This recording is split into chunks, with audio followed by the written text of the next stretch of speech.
इन सारे मामलात में बनी गाला का जो कंट्रोल है वो छोड़ दिया गया है, यानी इंतजामिया ने बनी गाला इमरान खान के ट्रस्टेड लोगों के हवाले कर दिया है।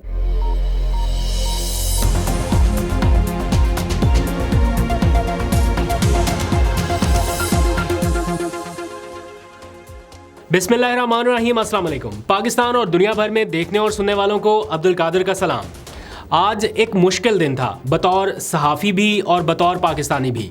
ये 9 मई से लेके 9 मई के दौरान जो कुछ भी हुआ, मैंने एक एक मोमेंट को अब तक रिपोर्ट किया है, बहुत करीब से देखा है।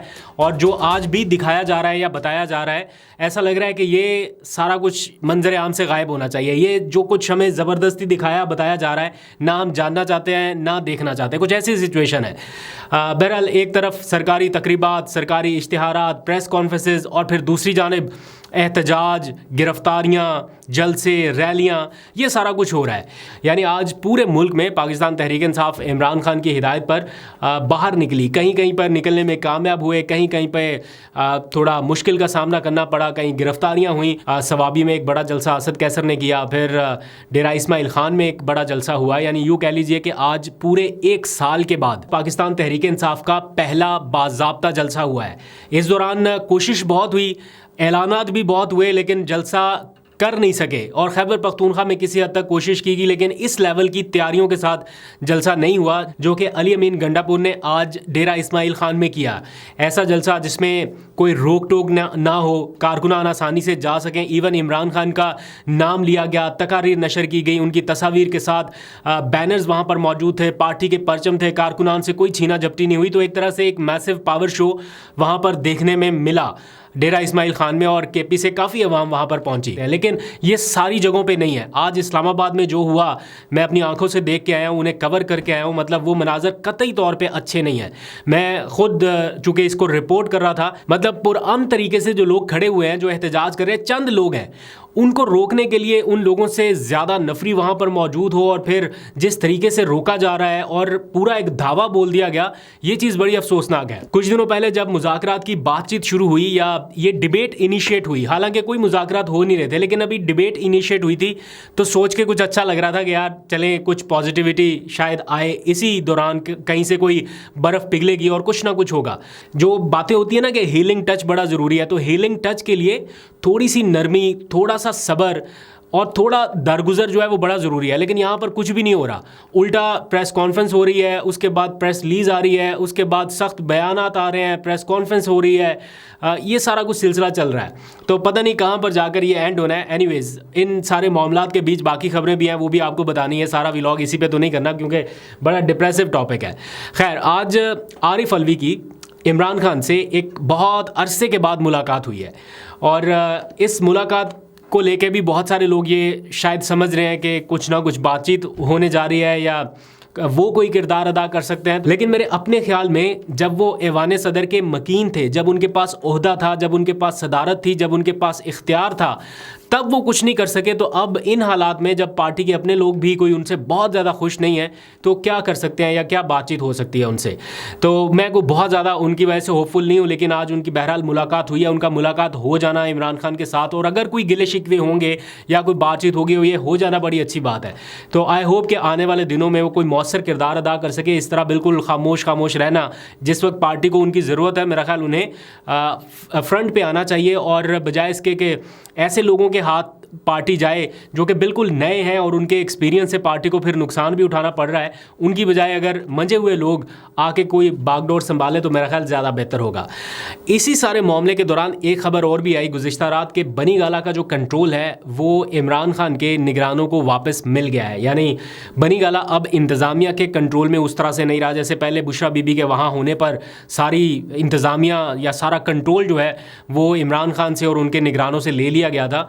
अब ये बताया गया है, बल्कि ऑफिशियली इसकी तस्दीक कर दी गई है इमरान खान के वकला की तरफ से भी, कि बनी गाला का कंट्रोल इमरान खान के जो केयर टेकर्स हैं उनको वापस कर दिया गया है, और अब वो जाके वहाँ पे जायज़ा ले रहे हैं और उसको सारी चीज़ों को वो बेहतर करना शुरू कर देंगे। क्योंकि आखिरी टाइम इतला ये आई कि वहाँ पे हशर नशरी बिल्कुल उजड़ा पड़ा है, कोई पौधों को पानी नहीं दे रहा, कोई टेक केयर नहीं हो रही।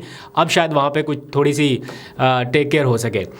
एक अहम बात जो बहुत सारे लोग, एक डिबेट नई छिड़ी हुई है शेर अफजल मरवत के हवाले से कि उन्हें गुज़िश्ता रात को कोर कमेटी के ग्रुप से निकाल दिया गया, फिर सियासी कमेटी से भी उन्हें फारिग कर दिया गया। तो ये सब क्या हो रहा है आज? तो जिस तरह से आके इसकी बाकायदा अनाउंसमेंट की गई, इमरान खान ने अपनी टीम को कहा कि जाके अनाउंसमेंट करें और उसको मीडिया के ऊपर जिस तरह से नशर किया गया, टू बी वेरी ऑनेस्ट, मेरा कुछ शेर अफजल मरवत से ना इख्तलाफ है ना इत्तफाक है, उनको रिपोर्ट करते रहे हैं, लेकिन मुझे लगता है कि इस तरह से आके अनाउंसमेंट होना कहीं ना कहीं एक ऐसे शख्स के लिए ह्यूमिलेट करने के करीब करीब हो सकता है जिसने पार्टी को एक मुश्किल वक्त में उठाया। तो उन्हें अगर हटाना था या उनको साइडलाइन करना था तो कोई थोड़ा सा शायद बेहतर तरीका भी होना चाहिए अपने ही साथी के लिए। लेकिन ऑब्वियसली ग्रुपिंग है, बहुत कुछ हो रहा है, इसके ऊपर क्या कर सकते हैं। लेकिन बहुत सारे और लोगों को भी ये अच्छा नहीं लगा जिस तरह से इसकी अनाउंसमेंट की गई या एक ऐसे शख्स को साइडलाइन किया गया जिसने मुश्किल वक्त में पार्टी का साथ दिया। अब मुझे नहीं पता कि अंदर खाते क्या हुआ है, पता करने की कोशिश करेंगे, क्योंकि ये ऐसी बातें हैं, हो सकता है कोई ऐसा उन्होंने कोई रेड लाइन क्रॉस कर दिया है जिसकी वजह से इमरान खान भी खुश नहीं है। तो अगर ये इमरान खान का ही डिसीजन है, सोली होली उनका डिसीजन है, तो फिर पार्टी के लिए इससे इत्तफाक करने के अलावा और कोई चारा नहीं है, ना उनके वर्कर्स के लिए ना बाकी लोगों के लिए। बहरहाल शेर अफजल मरवत यकीनन डिसअपॉइंट होंगे इस सारे फैसले से। अब देखते हैं कि वो आगे, अभी उनके पास रुकने कौमी असम्बली का ओहदा मौजूद है, अब देखते हैं कि जज्बात में आके कहीं वो उससे ही ना रिज़ाइन कर दें, तो इस पर भी नज़र रखेंगे। लेकिन कुछ देर के लिए मेरा ख्याल है उन्हें मीडिया से हट के, बाकी सारी चीज़ों से हट के थोड़ा सा ब्रेक लेना चाहिए और अब मज़ीद बयानात देने की बजाय थोड़ा सा टाइम लें, ताकि अगर ज़रूरत पड़ने पर या कोई थोड़ी बहुत गलत फहमी भी है तो वो किसी वक्त दूर हो सके, बजाय इसके कि गलत फहमियाँ और बढ़ें। थोड़ा सा कानूनी मामलात के हवाले से बात कर लें। आज साइफ़र केस की समाअत थी, 190 मिलियन पाउंड केस की समाअत थी, लेकिन उनमें से साइफ़र केस की समाअत आज नहीं हो सकी।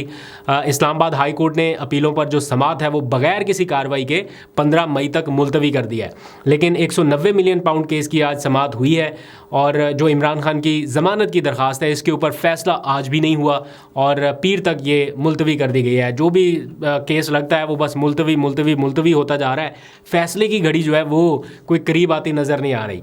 इसी सारे मामले में आज आपको पता है वकला की हड़ताल रही है लाहौर हाई कोर्ट में, और बाकी सारे मामलात के हवाले से तो वकला जो है वो उसी तरह एग्रेसिव है और शायद वो अपने एहतजाज का दायरा कार वसी करें, क्योंकि अभी तक उनसे कोई कामयाब निगोशिएशंस नहीं हो सकी। दूसरी तरफ कल से किसानों का एहतजाज भी शुरू होने जा रहा है। मुल्तान से टूवर्ड्स इस्लामाबाद मेरा ख्याल उन्होंने एहतजाज का ऐलान किया है। तो कल से किसान किस तरह से रिएक्ट करेंगे वो भी देखना होगा, क्योंकि उनकी गंदम नहीं ख़रीदी जा रही और पंजाब हुकूमत ने तो हाथ खड़े कर दिए हैं कि किसान जो है वो औने पौने दामों गंदम बेचे तो बेचें, हुकूमत शायद उनसे नहीं ले रही। तो इस सारे मामले में एहतजाज हुकूमत के लिए आगे मुश्किलात है। और इसी दौरान PTI ने भी ये ऐलान किया है अब से थोड़ी देर पहले एक प्रेस रिलीज़ में कि उनके मुल्क भर में जिस तरह से जल्द से रैलियां और एहतजाज को रोकने की कोशिश की गई ताकत के ज़ोर पे, वो इन कोशिशों को कामयाब नहीं होने देंगे और ये जो उनकी अटैम्प्ट्स हैं इनको स्लो डाउन नहीं होने देंगे, इसकी पेस को तेज़ करेंगे। तो हुकूमत के लिए आने वाले दिनों में क्या मुश्किलात रहेंगी इसके ऊपर नज़र रखेंगे। अभी तक के लिए इतना ही। अपना बहुत सा ख्याल रखिए। अल्लाह हाफ़िज़।